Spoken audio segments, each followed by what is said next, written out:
Good afternoon to everyone. I'd like to call this meeting, this Fairfield County meeting, to order on Monday, January the 27th, 2020 at 6 o'clock. At this time, we will pledge allegiance to the flag, please.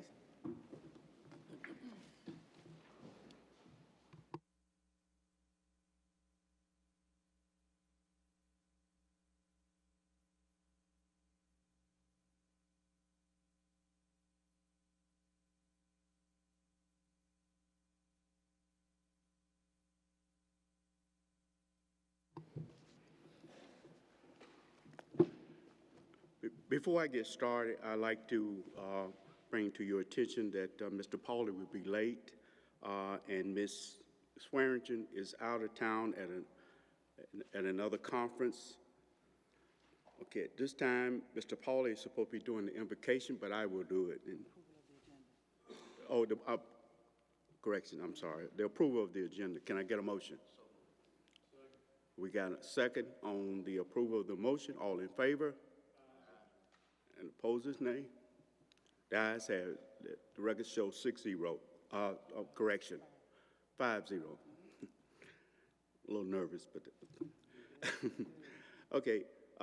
Invocation, as I said, Mr. Pauly is scheduled to do it, but I will do it. Let us bow our heads, please. Oh, gracious and wonderful thou, our God, we just thank you for this opportunity to come before such a great and wonderful God.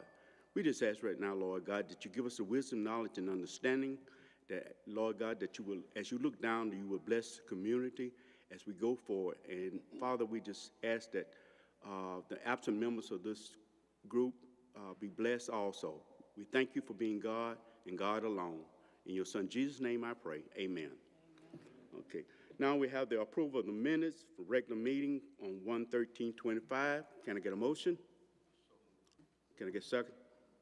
Okay, been motion and second. Any question?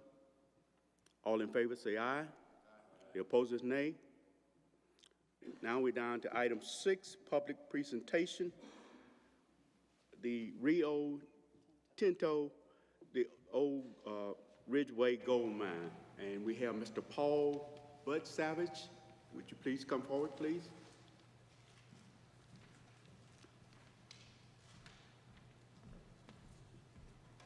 Very good. Good evening. My name is Paul Butt Savage, and I am the asset manager for the Ridgeway Kennecott mine. It's been a while since we've had any significant engagement with the community, since the mine was closed in 1999. So I'll give you a little brief background. The Ridgeway mine site is owned by Rio Tinto, and we provide ongoing support for the rehabilitation and maintenance of the site to ensure that it remains in a safe and stable condition. The mine was closed over 20 years ago and has gone through various stages of reclamation.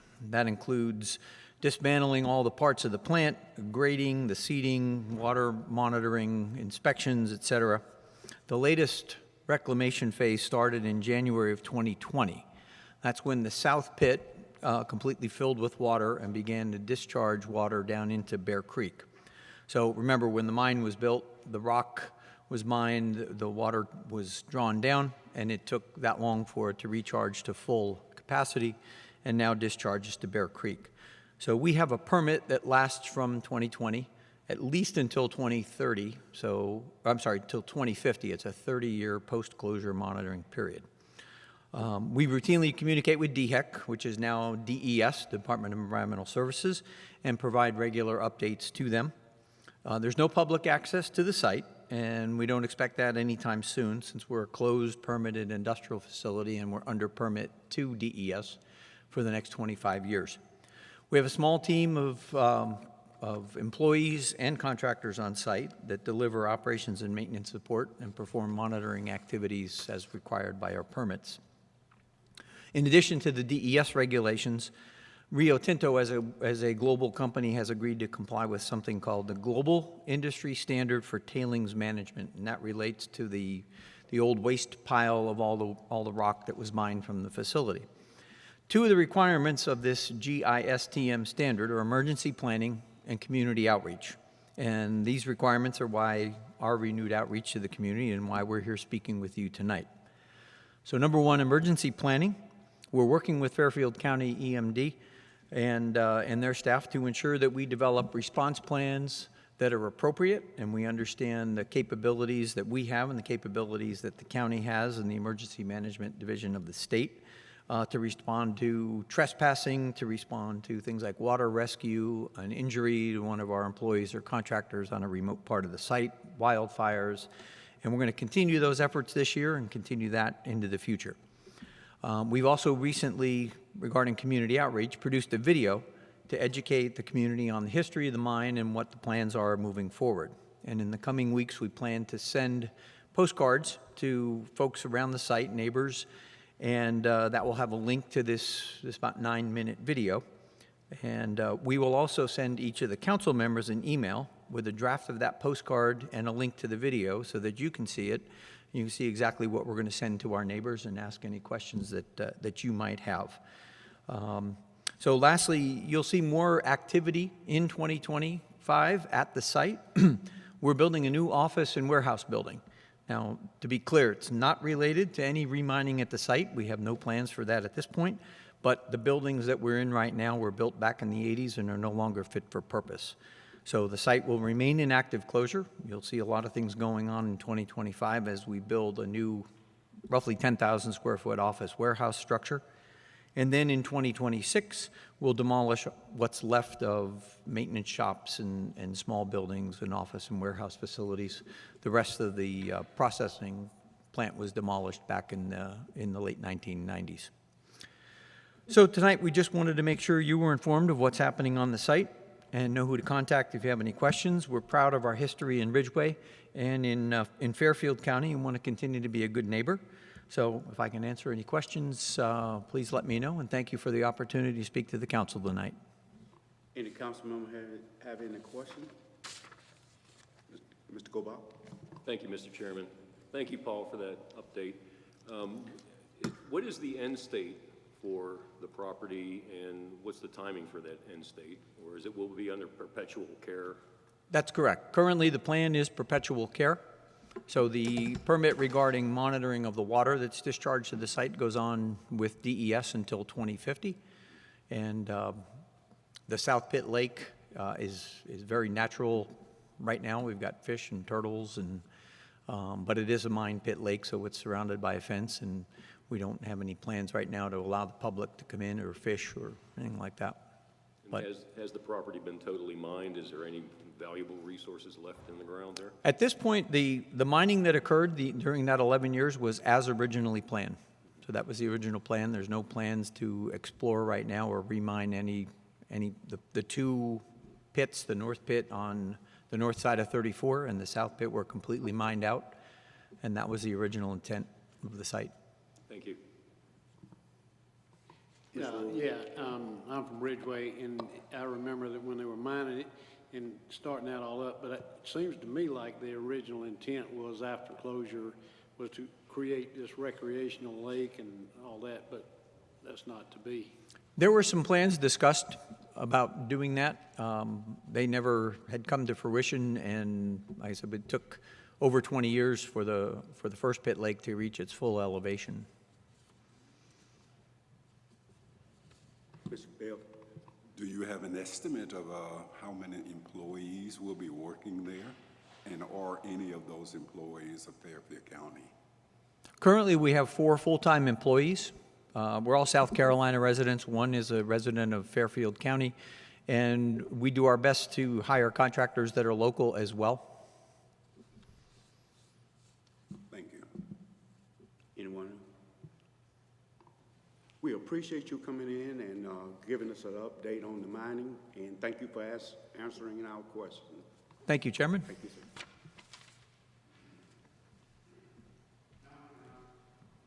Now we are down to item 7, public comment session. Thank you, Mr. Chair and members of council. Scott Bratton? Yes.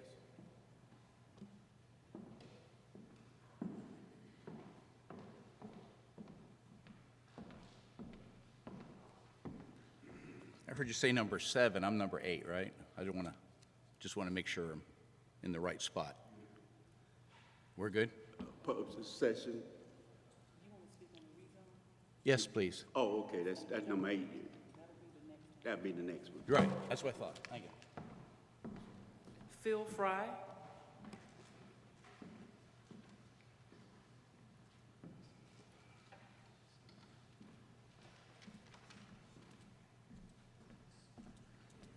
Chairman Gilbert, council, staff, some of you I haven't met yet, but my name is Phil Fry. I'm resident of Richland County near Blythewood and Managing Director of PD Enterprises Limited, and have been designated as Development Director for Academy for Skilled Technical Trades, registered as a nonprofit corporation in July of this past year with Secretary of State for the purpose of new planned charter high school for trade skills in our area. Prior to this, we had been contracted executive director for the Blythewood Chamber of Commerce for 5+ years through June of '24. During that tenure, we embraced outreach group forums in May of 2020 to address impacts of COVID, and subsequently initially... Mr. Fry, I ask you to Yes, sir. pull the mic down so Sorry? Okay, my apologies, sir. And subsequently initiated quarterly forums for both industries and businesses to address potential future solutions for the exponential growth of our community, particularly in key areas of ongoing workforce shortages. In addition to local businesses and industries, participants there included local economic development, MEBA SC, Department of Commerce, DUE, Manufacturing Extension Partnership, South Carolina Works, as well as local high schools, Midlands Tech, and other higher educational institutions. The significant announcement of Scout Motors coming to Blythewood, initially planned 4,000 employees, only accelerates the demand for regional workforce development. Initial reaction to our proposed school was, is this all about Scout? Our answer is no. It is about all of our regional workforce issues. When I was in high school, core curriculum education electives of business, shop, agriculture, and others prevailed. These options there are largely a thing of the past, the exception of a few target programs in today's high schools and other magnet and STEM programs. We applaud the significant recognition of Dr. Swilly, National Superintendent of the Year here locally, and achievement ratings of Giger Elementary, McCrory, Liston, and as well as other Fairfield's Career Center, have reached out to each of your county school principals with introduction to our initiative. Charter high schools are tuition-free public schools authorized through the South Carolina Total Laws and charter exceptions. They are afforded funding both at federal and state levels, but they're not afforded funding at local property tax level as your traditional public schools are. We only get roughly 65% of that amount from funding. Greatest challenge to the founding of the school is the location of a school site. Exhaustive efforts for existing structure to upfit have been fruitless. We believe we're close to a site here in the Ridgeway area and looking forward to that becoming very soon. I got a few more, but we ask for your support, not for direct county funding of our mission, but public and moral support of our efforts benefiting all the citizens of our community. Thank you for your time. yes, sir. Mr. Bratton, you can speak at this time. Okay, thank you.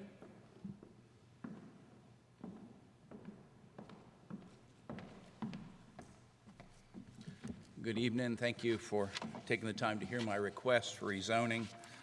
I apologize. I have some mud on my boots, and if you go out in the parking lot, there's some mud on my truck tires. And I mention that because I basically run a farm.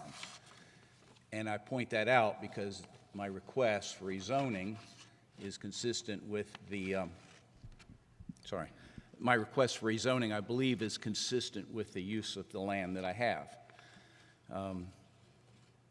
You'll see from your notes that the zoning board recommended non-approval of this. I stand before you today frustrated with that because they basically have been told to not approve such a request. Don't know if that was from the county council or someone else. But they did tell me that if I applied in the opposite direction, that would be approved. And I would then reattain my agricultural exemption. I don't want to do that because then my current use of the land would not be consistent with that zoning. So the RD1 zoning that I'm requesting for my lakefront lot is consistent with its use. I would say that I have 6.25 acres total, 2 lots that was conveyed in 1 deed.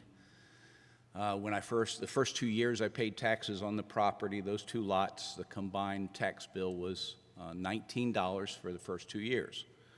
The last 2 years is $3,400. I wonder how that feels to you. It doesn't feel very good to me. I feel like it's an undue burden. I'm requesting relief. I went to your tax assessor's office, asked for what I could do. This was the avenue I was given. Frankly, I don't care if you rezone, but I have never been given an answer that answers the question, why did I lose my agriculture exemption? I'm aware that you have to have 5 acres. If you take 6.25 acres and take 1 acre off and call that the house lot, still got over 5 acres. When they make a point saying that the lakefront lot was never coupled with my building lot, I say that is not true, because otherwise it wouldn't have gone from, that one was $10, from $10 to, I think it's $450. So it's not fair. And so I ask for your consideration. I ask for your approval for the rezoning. And if you won't do anything else, what I ask for you is to table this and get the tax assessor to explain it in such a way that it makes sense, because so far it's just like, this is the way it is and I should swallow it. And I'm not willing to swallow it. Thank you very much. The last person to sign up to speak is Shirley Green.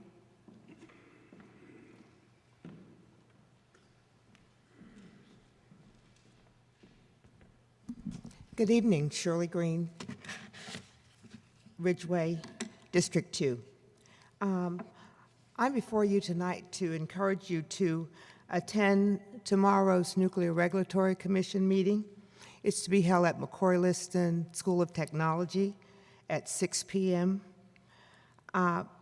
This is a review of the relicensing of VC Summer Nuclear Power Plant for the next, until 2062. It is imperative that members of the community and Fairfield County Council members attend. We've heard from South Carolina legislators and others that to attract large companies and data centers, additional energy is required. There will be many speakers expressing various opinions.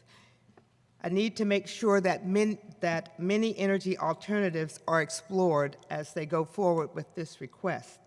Safety, a well-defined evacuation route, testing and awareness of sirens, and an annual meeting with community members are just a few of the issues of importance. So I encourage citizens and council to attend the meeting at McCoy-Liston High School of Technology tomorrow evening at 6. Thank you. Thank you, Ms. Green, and I employ everyone to try to attend that meeting also. Okay, now we are down to item 8, public hearing, and it's open at reading at, okay, I apologize.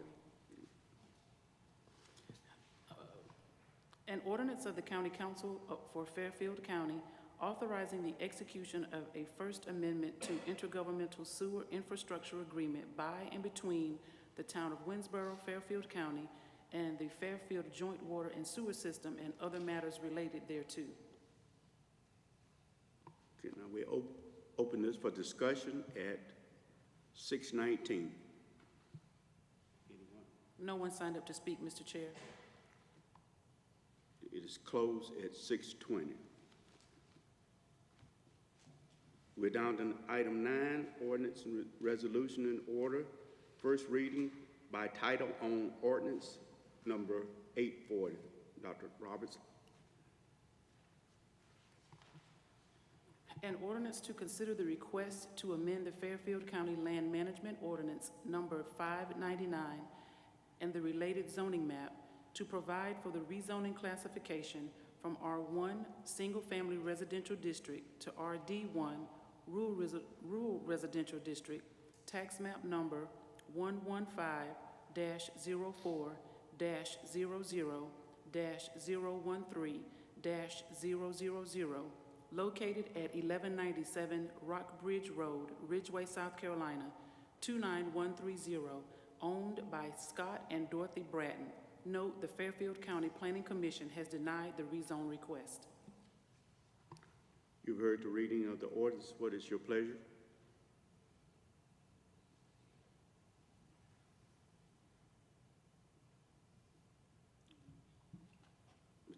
Mr. Cobalt? Thank you, Mr. Chairman. I suggest as the first reading, I don't know what the official process is, quite honestly, but I think we need more time to investigate this. And as the district representative for the applicant, I'm going to take the action to speak with, I've already spoken with the Planning Commission Chairman, Randy Kelly. I spoke to him this afternoon, so I got some information about the rationale for the decision, but I would like to take the action to speak to the tax assessor about this. Are you making a motion? That's Or suggest? a motion to, well, as a first reading, we still have 2 other readings, and I don't think we're in a position to vote for this, so I'm not sure I need to make a motion at this point. Yes, Mr. Chairman, members of council, inasmuch as this is a first reading, there needs to be a motion to do something with the ordinance itself. So there needs to be a motion to approve the ordinance or motion potentially to table this to the next reading. But, and what ends up happening is because the South Carolina law basically provides that there's not a discussion on the first reading.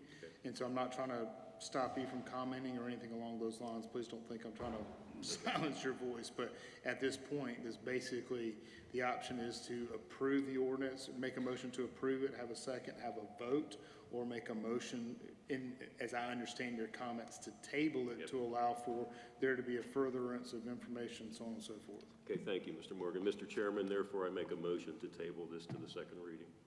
Is there a second?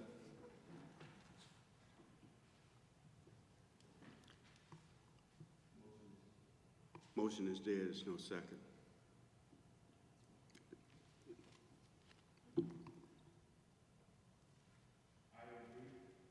Item B. So Mr. Chair, I'm not trying to apologize again. There was a motion to table and that failed for a lack of a second. So I think at this point in time, the motion, the item is still up for consideration. So Mr. Goldbach, for example, may wish to make a motion to have the item approved for second reading, or may not. I don't know. I'm not trying to speak for first reading. Sorry, I apologize. So I'm not trying to speak for Mr. Goldbach, but in order for this to be determined one way or the other, there needs to be some type of action. And so Mr. Goldbach may not wish to approve it, so on and so forth, but I think that's where we are at this point in time. Mr. Goldwater.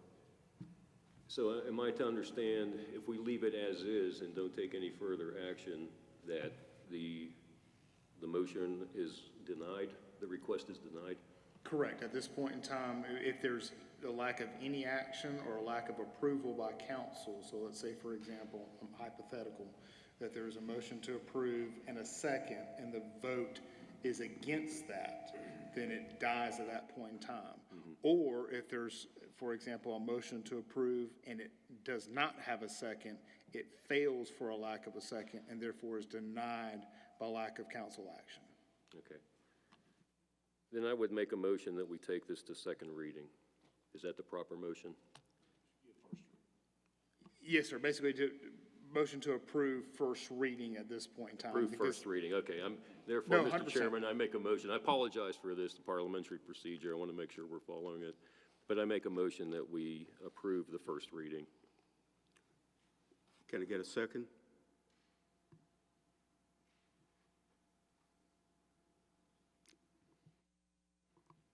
Motion has failed. Okay, now we're down to item B, third and final reading of ordinance number 839. Dr. Roberts.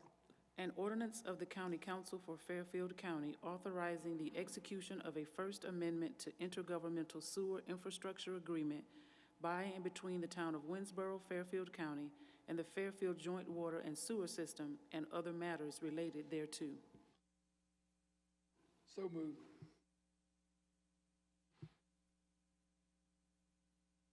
Any discussion? All in favor? Mr. The Gobert. only, I understand the ordinance. The only question I have or concern about signing it at this point is that the last page just doesn't have anything on it. The appendix is blank. And I think there should be something in there that would specify, the details of what would be in that agreement. Yes, sir, Mr. Chairman, members of council, unfortunately, for various reasons, I apologize that the amended language of the IGA did not get included, but what that IGA language does, and it was included at second reading back in December, and I understand, Mr. Goldbach, you weren't a member of council at that point in time, but I think the council can incorporate that by virtue of what has previously been before the public. But what that IGA does is it takes the original language amount. So in English, there was an original estimation that the project was going to take a requirement of $9 million of county funds to take into account the $10 million that the state was going to provide. What ended up happening is there was an estimation, the cost came in, so on and so forth, and with the contingency, shall we say, it made that $9 million become $9.84 million in a few decimal spots afterward. So what the IGA amendment does, and it's reflected in the ordinance itself, so it's not anything that nobody doesn't know what's going on, but it takes section 3.02 of the original agreement, which had $9 million, it takes that placeholder amount and makes the 9.84 in change number come into play. That amount is listed in the ordinance. And so what ended up happening is, for various reasons, and I'll take full responsibility, that IGA, even though it was included in the agenda packet for second reading, did not get included for third reading, but that's the language that the ordinance incorporates.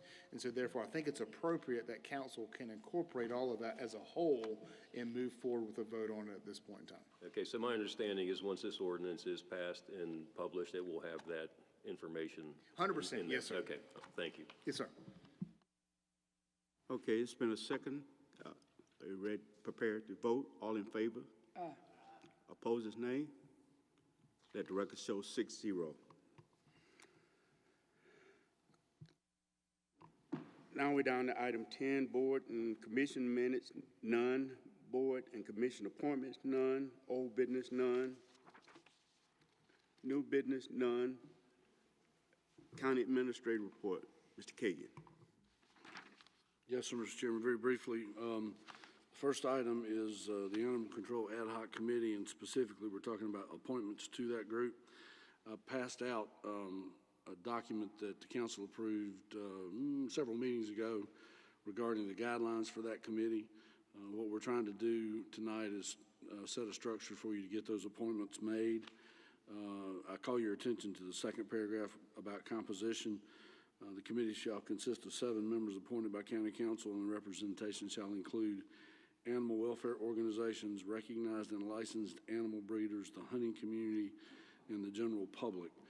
Our idea behind this, and it may have been helpful for us to be a little bit more specific, our idea behind this was for each council member to make an appointment or make a recommendation, so you'd have those 7 members, but they do not have to represent or live in your district. They just need to be kind of those particular disciplines. But we were thinking that each council member would make a recommendation.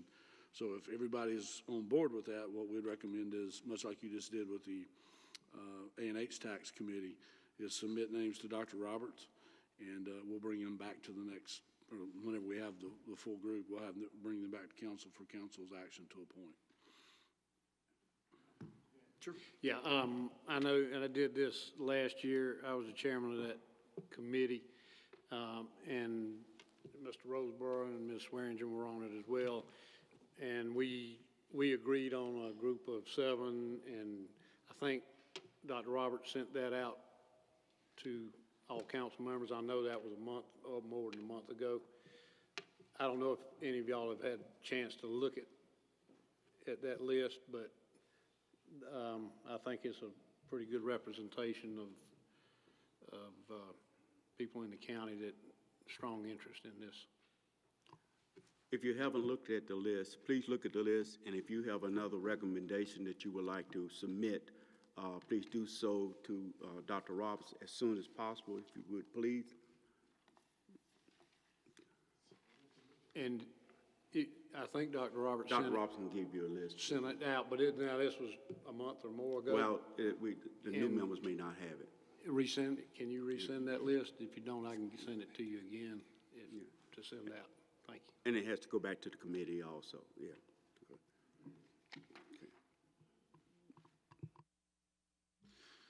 All right, Mr. Chairman, the next item is, shall I say it's that time of year again, it's time for us to start working on the budget. In fact, your staff has begun doing that. One of the things I would like to recommend council consider doing this year is a full budget retreat with each of our department heads, not our elected officials, but our department heads, and maybe have a separate one with elected officials later. Last year, if you'll recall, the only folks that we had come participate or make presentations to council were those that were making capital or personnel requests. What I would like to do is have each of our department heads, and this is going to take a good bit of a day if we can get you to do that, and I understand we're all busy folks. But if we can get our department heads before you and let them explain what's happening in their budgets and what they need, then perhaps at the end of the day or at some point we can get some priorities from council as to what you'd like to see from what you heard, what you know we can't deal with from what you've heard. But when the budget is presented to you, the administrator's budget is presented to you, you will have heard from all your department heads, and then you can say, well, Mr. Killian or Mr. Administrator, whoever that happens to be, why didn't you include that in there? And they'll have to answer that question. Or why did you include that? And I'll have to answer that question. The idea is that each department head has the opportunity to make a pitch, if you will, to you and explain what's happening in their budgets so that it's not being filtered or it will be filtered by the administrator, but it's not being left out without your knowledge. And you'll have a full knowledge of what they're asking for. So when I've done this in the past, it's usually started at early in the morning, 8, 9 o'clock in the morning, and we'll go until 3, 4, 5 o'clock in the afternoon, and we'll provide you some sustenance during the day if you can find a time to do that. But what I'd like to propose is mid-February, maybe the week of the 16th, 17th, I forget the date right in front of me, but if you can consider a date in that week sometime or even the next, I'll get Dr. Roberts, I'll ask her to start canvassing you and see what date might work best for you. So that it's really just a matter, if you're okay with that format and with that idea. If not, that's fine too, but I just want to propose that for you to consider just before you get next year's budget. I think that's a great idea myself. The rest of the council feels the same way? Yes, I agree very much, Mr. Killian. I think that would be very valuable, especially for the 3 new guys on the council, and I appreciate that. And one thing I would request is, I recall the budget workshops over the last 2 years. I don't recall any discussion of current year spending and how things are going in the current year versus their current budget.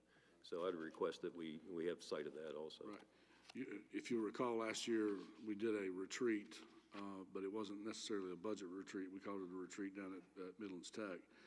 This one's going to be specific on budget, and of course I'd been here a month when we did that one last year. What we will do this year, what I would propose we do, is start off with where we are and an idea of how this year is going and what we see for next year. Now, it's real early to be able to tell you what next year is going to look like, but we'll try to give you as best of an idea as we can, and that includes how we're doing this year.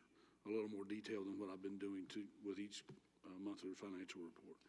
And there's also some special things coming up next year, like the reassessment. This is a reassessment year, and the assessor's office is going to need some additional resources to implement that reassessment. So it gives Mr. Hensley an opportunity to explain to you what he's going to need to do a reassessment. And it's not one of those things we'll put it off a year. No, you have to ask the state to let you do that. So those are things that you'll need to hear that are going to be required. That's one of the things that I think just jumps at me that we need to do for 2025 is let you know about at least the reassessment year, because there are some big deals happening with that. Okay, you just get us a list of dates and we're all come to decide on what day is good. All right, Dr. Robertson, I'll get together and get you something out. Sound like a winner. Thank you. Now we're down to Clerk of Council report, none. County Council time. Anyone wish to speak? Mr. Ruff? Ruth? Some days it's rough though. Anyway, yeah, I just want to ask, Mr. Killian, how we coming with the audit, if you don't mind. Yes, sir. We're going to be late again, obviously, but hopefully not as late as in the past. We are looking to get some final information to our auditors this week. Conversed with the Finance Department today and also with our auditors. They will do as much as they can to expedite it. We have asked for and were granted an extension. We still hope to have it in by the time the extension period runs, which is through March 31st. We hope to have it before then. And we've also brought in some additional contract help to help finish out the year and get the books closed so that our auditors can do their thing. Ken, I know you've been shorthanded without extra help over there. So anyway, thank you. Anyone else? Mr. Gobach? Thank you, Mr. Chairman. Thank you, Mr. Killian, for volunteering to arrange that finance retreat. I think that's a really good idea. And the reassessment was on my list of things to mention, just to make the public aware that this year is a reassessment year. And I believe you've agreed to have Mr. Hensley or one of his staff come and give a presentation. Do you have a target date for that to explain the process? My plan was to do it at the budget work session, but if you'd like one to council at a council meeting, we can certainly do that too. Well, that'd be up to the chairman, I think, whichever he prefers. But I think just informing the public of the process would be good information to share. I'm curious myself. No, I understand. I'll talk to Gary and see what his schedule allows. We'll try to get him to a council meeting in the next couple meetings. Mr. Paul? Yes, sir. Chair, Vice Chair, members of council, administration, just want to apologize for being late. I was at the doctor's office with my son in Columbia and was running late. Anyone else? Now we're down to items 17, executive session. Item A is receipt of legal advice and discussion regarding the employment of a new Fairfield County administrator pursuant to the South Carolina, to the SC Code 30-4-7A1. Then item B is the receipt of legal advice in matters covered by the attorney-client privileges relating to Fairfield County Ordinance Number 816 pursuant to South Carolina Code 30-4-7A2. Item C is the receipt of legal advice and discussion of matters relating to the proposed location expansion or the provision of service encouraging location or expansion of industry or other businesses in the areas served by Fairfield County pursuant to SC Code 30-4-7-A-5. Can I get a motion? Can I get a second? Second. You prepared to vote? All in favor? Aye. Opposers, nay. Let the record show 6-0. We are now in executive session.